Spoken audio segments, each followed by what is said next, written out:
السلام عليكم البنات. اليوم راح نديرو شطيط لحم جبنينة تهبل كيما تاع العراس.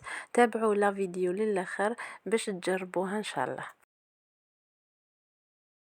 اول حاجه نديروها البنات نحكموا فلفل دريس الكميه اللي حبيناها.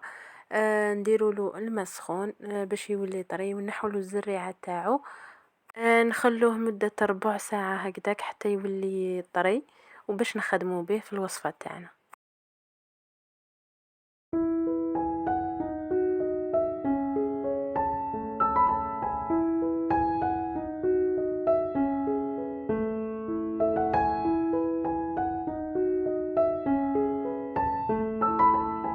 هنا بعد ما خليناه ريح في الماء سخون ولانا طري بهذا الشكل. نحكمو الموس ونبداو نكرطو فيه ونحو هذيك شغل الهريسه تاعو من الداخل باش نخدمو بها في لاصوص تاعنا باش تجينا هذيك البنه تاع الحار.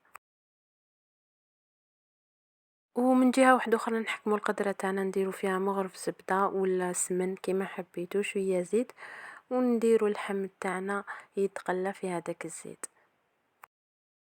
بعد ما تقلى هذاك اللحم تاعنا في الزيت وفي الزبدة نضيفوله البصل ونضيفوله حبة طماطيش مرحية نرحوهم مع بعض ونضيفوهم على هذاك الخليط.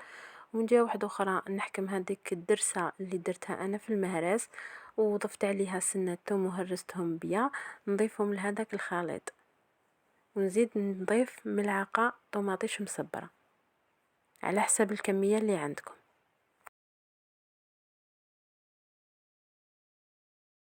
بالنسبة لزيبيس نديرو ملح وفلفل كحل وكمون والرند نقلوهم بيا كي يتقلاو بيا.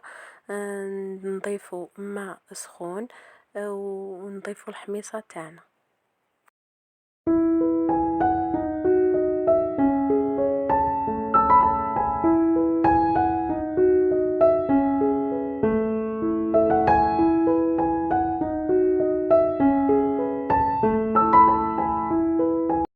وصلنا للنهاية تاع الفيديو تاعنا. ان شاء الله يكون هذا الطبق نال اعجابكم. لمزيد من الفيديوهات اشتركوا بالقناة.